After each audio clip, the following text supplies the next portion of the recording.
दोस्तों, हम लोगों ने लास्ट वीडियो में अपना इस टॉपिक तक ख़त्म कर लिया था। अब हमारा न्यू वीडियो होगा जो न्यूज़ इन शॉर्ट होगा, इसको हम करेंगे।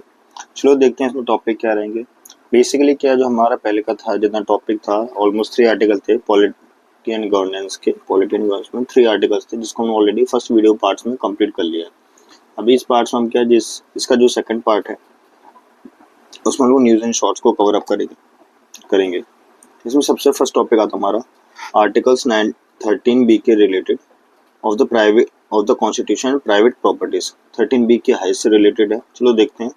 सबसे बोला गया कि जो सुप्रीम कोर्ट है will decide if private property can be considered material resources of the community. बोला गया कि सुप्रीम कोर्ट डिसाइड करेगा क्या private property material resources of the community मानी जाएंगी अंडर 39B के। अब जो 39B है इसका मेन क्या है, जो 39B in the directive principle of state policy ये बोलता है कि जो स्टेट है shawl in the particular direct it's policy towards securing that the ownership and control of the material resources of the community. तो ये बोलता है, इसने डायरेक्ट की जो पॉलिसी है, ये पॉलिसी किस चीज़ के रिगार्डिंग है, सिक्योरिंग के रिगार्डिंग है। अब किस चीज़ को सिक्योर के रिगार्डिंग आता है कि किसी भी मटेरियल रिसोर्सेज हैं जो कम्युनिटी के, उसकी ओनरशिप और कंट्रोल के रिगार्डिंग। मतलब कोई भी आपको अगर आपका कोई मटेरियल रिसोर्सेज है उसके ओनरशिप एंड कंट्रोल को रिलेटेड बोला गया है कि स्टेट पे क्या उसको सिक्योर करने का राइट होता है। और बोला and also distributed as best to serve the common goods, और इसको इस तरीके से यूज़ किया जाएगा जिससे जो कॉमन गुड है वो सर्व हो सके। तो मतलब स्टेट के अंदर पावर है वो किसी भी कम्युनिटी के मटेरियल रिसोर्सेज को या उसकी ओनरशिप को या कंट्रोल को अपने अंदर सिक्योर कर सकता है, जिससे जो ज़्यादा से ज़्यादा लोगों का अच्छे के लिए कर सकता है। अब इसमें नेक्स्ट पॉइंट आता है कि जो court will also ponder upon the legal sanctity of the article 31C of the constitution in the wake of the Minerva mill case. Minerva mill case था, उसके बेसिस पे जो आर्टिकल 31C था हमारा, उसको भी लीगल सेंसिटी पे भी क्वेश्चन का आंसर होता है इस पे, मतलब क्या हो सकता है, किस वजह से हो रही है। तो आर्टिकल 31C है वो प्रिवेंट करता है a law made under the Article 39B or C empowering the state to take over material resources of the community including private property। अब ये आपका 39C है, जो 31C है आपका, ये क्या करता है, ये जो आपका 39B के अंदर आता है, जो आपका 39B में आता है, इसके जितने भी आपका 39B और C के अंदर आता है तो इसको ओवर रूल करता है। ओके, 31C ओवरऑल करता है आपके, like we can say like 39B and C को ओवरऑल करता है और बोलते हैं कि स्टेट पे पावर होती है कि वो टेक केयर कर सकता है कोई भी मटेरियल रिसोर्सेज का कम्युनिटी का जिसमें उसकी प्राइवेट प्रॉपर्टी हो वो भी, और उसको डिस्ट्रीब्यूशन भी कर सकता है serve of the bed common goods के लिए। अब 39C बोलते हैं कि states that the operation of the economic system does not result in the concentration of wealth and means of production of the common detriment. की जो operation होता है इकोनॉमिक सिस्टम का, इसका मेन रिजल्ट नहीं है कि आप लोगों की जो वेल्थ है उसको कंसंट्रेट उसको इकट्ठा करो। इसका मेन रीजन होना चाहिए इकोनॉमिक सिस्टम का मेन पॉइंट क्या है, इसके कहने का मतलब है, समझो इसका कहने का मतलब कि इकोनॉमिक सिस्टम के अकॉर्डिंग जो हमारा इकोनॉमिक सिस्टम है उसके अकॉर्डिंग कंसंट्रेशन ऑफ वेल्थ एक गुड सोर्स नहीं है, लेकिन हमारा जो होना चाहिए कि लोगों को कॉमन डेट्रीमेंट के सभी लोगों का प्रोडक्शन हो, प्रोडक्शन ऑफ कॉमन डेट्रीमेंट से सबकी भलाई हो। ये नहीं कि आप इकट्ठा करके रख लो फिर उससे किसी का भला होना, लेकिन अगर वो चीज़ कॉमन गुड से ज़्यादा लोगों का भला होता है तो इसको वो ऑपरेशन के बारे में बात कर रहे हैं। मिनर्वा मिल केस क्या है 1980 का, ये बोलता है कि जो सुप्रीम कोर्ट है उसने डिक्लेयर किया था कि two provision of the 42nd amendment which restrict the judicial review as unconstitutional. जिसने बोला था कि जुडिशियल रिव्यू होता है वो अनकॉन्स्टिट्यूशनल होगा। किस वजह से होगा कि any constitutional amendment from being called in question in any court on any ground. कोई भी कॉन्स्टिट्यूशनल अमेंडमेंट किसी भी कोर्ट में किसी भी ग्राउंड पे अगर उसको क्वेश्चन उठाया जाएगा तो वो आपके जुडिशियल रिव्यू में अगर आता है तो वो अनकॉन्स्टिट्यूशनल होगा। और बोला according precedence of the directive principle of the state policy over the fundamental right. और बोला जो डीपीएसपी है इसका फंडामेंटल राइट्स के ऊपर क्या होगा, प्रेसिडेंस होगा, मतलब ये ओवर रूल रहेगा जैसे। ओके, मतलब आप फंडामेंट डीपीएसपी को DPSP will precedence over the fundamental rights। Okay, ये रहा। अब आर्टिकल नेक्स्ट आता है हमारा टॉपिक, आर्टिकल 239B से रिलेटेड है। इसमें बोला कि जो रिसेंटली जो इलेक्शन कमीशन ऑफ इंडिया है, इसने इन्वोक किया article 239B of the constitution supreme court को कि वो लिमिट करे अपने judicial intervention in the electoral process. जो सुप्रीम कोर्ट है वो बार बार इंटरवेंशन कर रहा है जुडिशियल इलेक्टोरल प्रोसेस में, उसको लिमिट करने के लिए उसने आर्टिकल 329B को इन्वोक कर दिया है। आर्टिकल 329B के अकॉर्डिंग क्या था कि no election of either of the house of the parliament और either of the house of the legislature of the state shall be called in question except by the election. कि बोलो कोई भी election हो, चाहे वो हाउस ऑफ पार्लियामेंट हो, चाहे वो हाउस ऑफ लेजिस्लेचर हो, चाहे ऑफ ए स्टेट के किसी भी हाउस ऑफ पार्लियामेंट हो गया, चाहे हाउस ऑफ लेजिस्लेचर में हो गया, शैल बी क्वेश्चन, उसको क्वेश्चन किया जा सकता है accepted by the election petition के except by an election petition, जो इलेक्शन पिटिशन है वो ही कर सकता है इसको क्वेश्चन। और बोला ये जो इलेक्शन पिटिशंस होते हैं ये ऐसे अथॉरिटी होंगे, ऐसे अथॉरिटी को प्रेजेंट करेंगे ऐसे मैटर्स में may be provide for by और under any law made by the appropriate legislature. कोई भी लेजिस्लेचर के लॉ के अंडर किसी भी लॉ के अकॉर्डिंग इसको वो कर सकते हैं, पिटिशन इसको बोल सकते हैं, फिर प्रेजेंट कर सकते हैं। Article 324 to 329 of the Indian Constitution, which are enshrined in the part 15th, especially deal with the provision related to election। तो इसमें देखते हैं जो आपका इलेक्शन से रिलेटेड किसमें आएगा आपका, ये बोला कि पार्ट 15 है, आर्टिकल 324 से 329 तक इंडियन कॉन्स्टिट्यूशन वो इलेक्शन के बारे में ही बात करता है। Supreme court in the NP Ponnuswami versus returning officer Namakkal constituency and others in 1952 states, ये बोलता है कि that once the election commission of India officially notifies the election process, the court cannot intervene or interfere। कि अगर एक बार election commission of India ने अगर officially notify कर दिया कि इलेक्शन प्रोसेस कब होगी कैसे होगी, तो जो कोर्ट है वो भी इसमें कुछ इंटरफेयर नहीं कर सकता। ऑल्सो बोला कि under the representation of people act of 1951 section 80 के अंदर आता है कि जो वैलिडिटी होती है कोई भी election can not be changed और question except by filing and election petition. कि मतलब इसको कोई भी क्वेश्चन नहीं कर सकता जब तक कि कोई एक इलेक्शन पिटीशन फाइल ना हो, इसके बिना कोई भी इसको चैलेंज नहीं कर सकता। इलेक्शन पिटिशनर्स होते कौन है? Election petitioners are filed in the concern states high court. कोई भी जिस स्टेट से इलेक्शन हो रहे हैं उसके हाई कोर्ट पे ही ये जाके आपको इलेक्शन पिटिशन फाइल करने होंगे, which has original jurisdiction over the dam, और जिस पे ओरिजिनल ज्यूरिडिक्शन होता है उसका वही इस पे जाके आपका फाइल कर सकते हैं।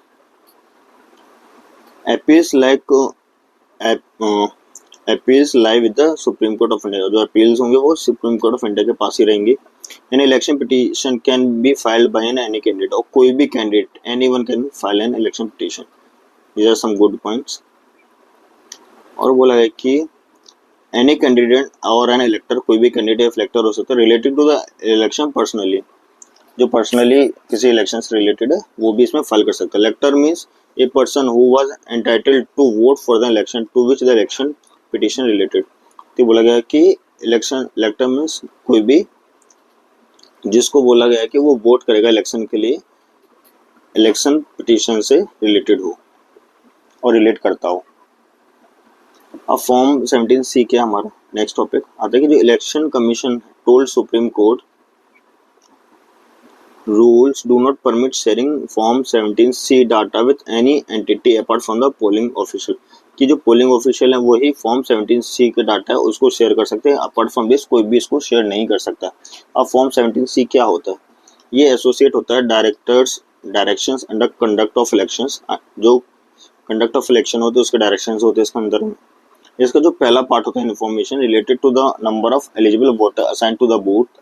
अब इसमें कुछ मेन पॉइंट्स आते हैं कि जो सबसे पहले कि जो एलिजिबल वोटर्स कितने होंगे जो किसी बूथ पर असाइन किए गए हों, whether electors who in the registered of the voters, और जो वोटर्स में रजिस्टर्ड इलेक्टर्स हों वो voter who decided not to exercise their franchise, और वो वोटर्स जो अपनी फ्रेंचाइजी को एक्सरसाइज नहीं करना चाहते, मतलब जो वोटर ज़्यादा प्रमोशन नहीं करना चाहते, नॉर्मल वे में इलेक्शन करना चाहते हैं। और थर्ड जो वोटर्स जो अलाउ ही नहीं है वोट करने के लिए। ये तीन इसमें आएंगे आपके पॉइंट्स। ओके 1 2 3 बोला। और सेकंड इसमें आता है the second part contain the information like the name of the candidates and the total votes they receive. और अब ये होता है after the election, this one is before the election and this one is after the election. कि election के बाद candidates उसको total votes कितने रिसीव हुए, ये भी इंफॉर्मेशन होती है इसमें। नेक्स्ट टॉपिक आता है हमारा साइलेंस पीरियड। साइलेंस पीरियड क्या होता है कि जो silence period is observe in the states व लोकसभा इलेक्शन वाज हेल्ड, कि ऐसे स्टेट्स में देखा गया जहाँ पे लोकसभा इलेक्शन हुए थे अभी फिलहाल में। जो साइलेंस पीरियड होता है ये बैन होता है किसी भी पॉलिटिकल कैंपेनिंग पे बिफोर वोटिंग, कि वोटिंग के पहले जो एक बैन होता है कि आप कोई भी ज़्यादा प्रमोशन नहीं कर सकते, कैंपेनिंग नहीं होगी, कोई आपको जैसे होता है पोस्टर्स होते हैं वो नहीं होंगे, प्रमोशन नहीं होगा, माइक्स इनॉग्रेशन नहीं होगी, रैलीज नहीं होगी, ये सब नहीं होता है। और बोला जाता है it begins with in 48 hours before the voting day. Voting day के लाइक ऑलमोस्ट 48 आवर्स पहले हम लोग अगर बोल के चले 2 डेज बिफोर से ये हो जाता है। And the at of the polling end, जब तक पोलिंग खत्म ना हो तब तक। Some provision under the representation of people act, कुछ आते हैं जो प्रोविजन इसमें under the representation of people act during this period. However act does not use the term silence period, लेकिन एक्ट में साइलेंस पीरियड के टर्म को ही यूज नहीं किया गया है, टर्म नॉट यूज्ड हियर। अब सेक्शन अगर हम दिखा लें देखें फॉर द सेक्शन 126 फर्स्ट, ये प्रोहिबिट करता है कि डिस्प्ले करना एनी इलेक्शन मैटर्स को, चाहे वो टेलीविजन पे हो या फिर सिमिलर अपैरेटस पे, मतलब सिमिलर तरीके की मीडिया पे, और प्रोपोगेशन ऑफ इलेक्शन मैटर्स, और ना ही इलेक्शन मैटर्स को प्रोपोगेट करना through any entertainment like musical concert, like किसी भी तरीके से उसको प्रोपोगेट नहीं करना। अभी आपका जो सेक्शन 126 आता है ये प्रोहिबिट करता है एग्जिट पोल को, बोलता है कि and display prohibit conducting exit poll, कि आप एग्जिट पोल कंडक्ट नहीं कर सकते हो कि आप रिजल्ट डिस्प्ले करो यूजिंग प्रिंट और इलेक्ट्रॉनिक मीडिया। मतलब आप जैसे आपको जो, अगर मैं आपको दिखाऊं इसका, आपने इसमें टॉपिक में पढ़ा था दिस वन, इस सेकंड पार्ट था आपका, दिस पार्ट, ये जो आपका पार्ट था सेकंड पार्ट, ये दिखाता है कि आफ्टर, ये आपका फॉर्म 17C, तो आप इसको ले सकते हो। जो ये थर्ड पॉइंट है आपका, ये वाला पॉइंट, ये फॉर्म 17C का ही एक बोल सकते हो कि फॉर्म 17C का सेकंड पार्ट में क्या था कि वो आपको पोलिंग बूथ, वो खुद जो इलेक्शन प्रोसेस होती है वो खुद ही ऑरिजिनेट करेगी या फिर खुद ही बनाएगी, जिसमें इलेक्शन के रिजल्ट डिक्लेयर होंगे, लेकिन कोई पॉलिटिकल पार्टी खुद का ही नहीं बना सकती है पोलिंग बूथ। ओके, सेकंड है सेक्शन 126 फर्स्ट भी प्रोहिबिट क्या करता है कि डिस्प्ले करना result of any opinion poll in the election media, या फिर इलेक्शन इलेक्ट्रॉनिक मीडिया पे किसी भी तरीके ओपिनियन पोल को डिस्प्ले करना, ये आता है आपका। नेक्स्ट हमारा टॉपिक आता है WordPress freedom index. WordPress freedom index के अकॉर्डिंग आता है 2024 का। इसमें बोला है कि इंडिया रैंक किया गया 159 among 180 countries as per the world press freedom index. ये रिलीज किया जाता है Paris based reporter without borders, like reporter without borders RSF के द्वारा, जो वर्ल्ड लीडिंग NGOs हैं जो डिफेंस और प्रमोट करता है फ्रीडम ऑफ इंफॉर्मेशन को। ये पब्लिश होती है जो वर्डप्रेस फ्रीडम डे पे पब्लिश किया जाता है 3 मई को। जो थीम होती है इसकी, ये थीम है अभी इस बार की हमारी, a praise for the planet journalism in the face of the environment crisis. WPFI है कि ये टॉप 3 रैंकर्स हैं नॉर्वे में, डेनमार्क और स्वीडन में। ये इंडिकेटर्स मीनिंग क्या होता है, पॉलिटिकल हो गया, economic, legislative, social and security, in points को ओवरव्यू करके ही ये इसको आपके इंडेक्स को निकालते हैं। UGC की रेगुलेशन क्या है 2018 के देखा गया था, जो वाइस चांसलर थे appoints in the state university such as clash between university grant commission regulation of 2018। जो वाइस चांसलर थे appoints in the state university, तो उनमें क्या हुआ, बहुत ज़्यादा क्लैश हुआ and state UGC and state legislation के बेस में। अब क्या है क्लैश, ये देखते हैं। जो UGC रेगुलेशन है 2018 का, जो UGC रेगुलेशन है minimum qualification for appointment of teacher and other academic staff in university and colleges and measures for the maintenance of the standards in the higher education of 2018। इसके according जो ये जो आपको main आता है कि किस तरीके से आप टीचर को अपॉइंट करोगे एकेडमिक स्टाफ में, यूनिवर्सिटीज़ में और कॉलेजेस में, और कैसे मेंटेनेंस स्टैंडर्ड मेंटेन करोगे हायर एजुकेशन में। तो जो एम्पावर अंडर आता है ये यूजीसी के अंदर आता है एक्ट ऑफ 1956 के, और जो यूजीसी ने इनेक्ट किए इसके regulations is applicable on, regulation कहाँ पे एप्लीकेशन होते हैं, सभी यूनिवर्सिटीज में जो सेंट्रल प्रोविजन और स्टेट एक्ट के अंडर आती हैं, सभी कॉलेज और इंस्टीट्यूट्स में जो एफिलिएटेड होते हैं और रिकॉग्नाइज किए जाते हैं यूजीसी के द्वारा in consultation with the respective university, साथ में सभी इंस्टीट्यूशन जो डीम टू बी यूनिवर्सिटीज की कंडीशन में आते हैं यूजीसी के द्वारा। ये section of vice chancellor of the university, तो कैसे सिलेक्शन होते हैं इनका, तो बोला गया सिलेक्शन इस search come selection committee will identified A panel of 3 और 5 सुटेबल कैंडिडेट्स, जबकि ये जो सर्च कम सिलेक्शन कमेटी होती है ये 3 से 5 लोगों के सुटेबल कैंडिडेट्स का एक पैनल सेलेक्ट करती है, फिर उनमें से एक मेंबर जो सर्च कम सिलेक्शन टीम है उसको नॉमिनेट किया जाता है by the chairman of UGC for the selection of vice chancellor of the state private deemed और टू बी यूनिवर्सिटीज। तो ये आपके सिलेक्शन कम सर्च कम सिलेक्शन कमेटी होती है, ये 3-5 लोगों में से एक कोई अपना सिलेक्ट करेगी, फिर जिसको नॉमिनेट किया जाता है चेयरमैन ऑफ यूजीसी। अब जो वाइस चांसलर है to be appointed should be distinguish academician, तो मतलब जो हो वो बहुत ही अच्छा इसमें पहले से पार्ट रहा हो, जिसको आप सिलेक्ट करो, he should be distinguish academicians with a minimum of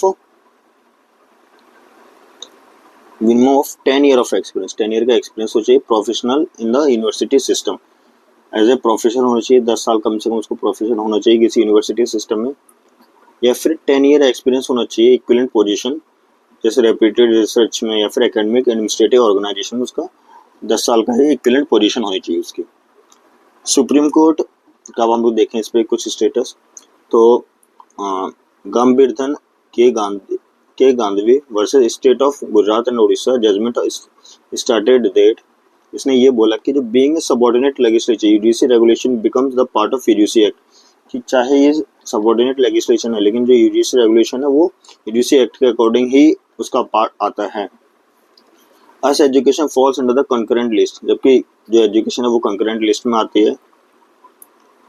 तो of the 7th schedule of the constitution, ये दोनों सेंट्रल और स्टेट गवर्नमेंट का पार्ट है और have power to legislate to the subject, तो मतलब इस पे जो काम करने का लॉ बनाने का दोनों स्टेट एंड सेंट्रल दोनों गवर्नमेंट को पावर है। इस इवेंट को कॉन्फ्लिक्ट होता है जैसे कि स्टेट और सेंट्रल लेजिस्लेशन में, तो सेंट्रल लेजिस्लेशन है उसका टेक प्रेसिडेंस, मतलब जो सेंट्रल लेजिस्लेचर होगा, central legislature will be greater than state legislature, ठीक है, by invoking the rule principle of repugnancy and outline in article 234 of the constitution, okay, not part of verdict but as per the rule principle of the repugnancy if a state law or a concurrent list contradict an existing central law, अगर कोई state law या फिर concurrent list state law है या फिर कोई भी concurrent list का सब्जेक्ट है उस पर सेंट्रल लॉ से कॉन्ट्राडिक्शन हो रहा है पहले से, तो the state law shall prevail in that state, तो स्टेट लॉ है वो प्रिवेल करेगा उस स्टेट में, प्रोवाइड करेगा कि it receive the president's assent, लेकिन उसको प्रेसिडेंट के असेंट की बहुत ज़्यादा ज़रूरत होनी चाहिए, इसमें उसको प्रेसिडेंट का असेंट चाहिए ही होगा।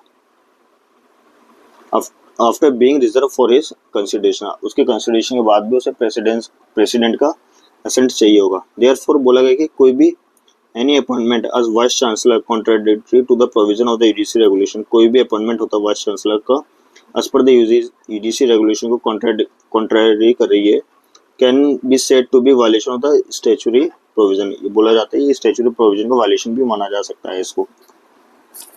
Diplomatic passport, one of the incumbent member of the parliament fled to the Germany on the diplomatic passport after allegations of sexual abuse, बोला सेक्सुअल अब्यूज का एलिगेशन लगा है और डिप्लोमेटिक पासपोर्ट उन्होंने ट्रैवल किया जर्मनी में। अब मेन रीजन क्या आ रहा है इधर पे, डिप्लोमेटिक पासपोर्ट एलिजिबिलिटी क्या होती है इसको पाने के लिए, बोला गया कि ये डेजिग्नेटेड मेंबर्स के लिए होता है जो कि गवर्नमेंट ऑफ इंडिया के द्वारा ही ऑथराइज किए जाते हैं। बोला ये उनके लिए हो सकता है दोज लिविंग और हैविंग ग्रांटेड डिप्लोमेटिक स्टेटस, उन पे डिप्लोमेटिक स्टेटस, और कोई गवर्नमेंट ऑफिशियल्स हो जो अब्रॉड में हो डिप्लोमेट असाइनमेंट या फिर ऑफिशियल पर्पस की वजह से। वैलिडिटी पीरियड 5 साल या फिर उससे कम हो सकता है। एश्योरेंस क्या होता है कि external affair minister has the discretion to issue diplomatic, जो एक्सटर्नल अफेयर मिनिस्टर होते हैं वही इश्यू कर सकते हैं डिप्लोमेटिक पासपोर्ट एक पर्सन को, if the person in the opinion of the minister should have a passport either, या फिर बोला गया और to a person if the person in the opinion of the minister, या फिर वो पर्सन किसी मिनिस्टर के ओपिनियन से आ रहा है या उसके रिस्पॉन्स से भेजा गया, फिर किसी मिनिस्टर ने उसको किया हो कि हाँ आप जा सकते हो, लेकिन सोर्स ऑफ एनी मिनिस्टर तो भी जा सकता है, because of the nature of his और फॉरेन मिशन, क्योंकि उसका कुछ ना कुछ का फॉरेन मिशन होगा, कुछ ना कुछ काम होगा, और या फिर आइदर सेकंड रीजन क्यों हो सकता है, बिकॉज सपोज आपको किसी मिनिस्टर ने भेजा है, आपको किसी मिनिस्टर ने कंसिडर किया है एक्सटर्नल मिनिस्टर को कि आप इनको डिप्लोमेटिक पासपोर्ट दो, तो क्या होगा, मेन रीजन क्या होना चाहिए कि आपको कोई मिनिस्टर क्यों बोले एक्सटर्नल मिनिस्टर को कि वो आपको डिप्लोमेटिक पासपोर्ट दें, तो उसके दो रीजन बनते हैं कि आपको डिप्लोमेटिक पासपोर्ट किसी मिनिस्टर के द्वारा सफारिश पे क्यों मिले। तो पहला होना चाहिए कि आप कोई जो आपका फॉरेन मिशन है उसका नेचर के ऊपर डिपेंड करता है, या फिर आपकी जो पोजीशन होती है ही और she hold in the past, या फिर आपकी कोई अच्छी पोजीशन रही हो उस जगह पे, या फिर एज ए मिनिस्ट्री लेवल पे। एडवांटेजेस क्या होते हैं इसमें, इम्यूनिटी होती है कि जो होल्डर होते हैं ऐसे पासपोर्ट को उनको एंटाइटल किया जाता है सर्टेन प्रिविलेजेस के एंड इम्यूनिटीज, और कुछ इम्यूनिटीज भी मिलती हैं as per the international law. इसमें इंक्लूड किया होता है कि अरेस्ट डिटेंशन से अरेस्ट, इम्यूनिटी किस चीज़ से मिलती है कि आपको कोई अरेस्ट नहीं करेगा, डिटेंशन नहीं करेगा, कुछ सर्टेन लीगल प्रोसीडिंग्स होती हैं होस्ट कंट्रीज में उनसे आपको गो थ्रू नहीं करना पड़ेगा। एग्जेम्पशन क्या होता है, exemption from the visa requirement in some countries, और किसी कंट्रीज में तो आपको फिर वीज़ा की भी ज़रूरत नहीं पड़ेगी जाने के लिए अगर आप पे डिप्लोमेटिक पासपोर्ट है। जैसे MEA also issues a visa notes to the Indian government official going abroad for an official assignment of visit, however the India has visa waiver agreement, और इंडिया पे क्या है वीज़ा वेवर एग्रीमेंट है, किस वजह से कि इंडिया है वीज़ा वेवर एग्रीमेंट।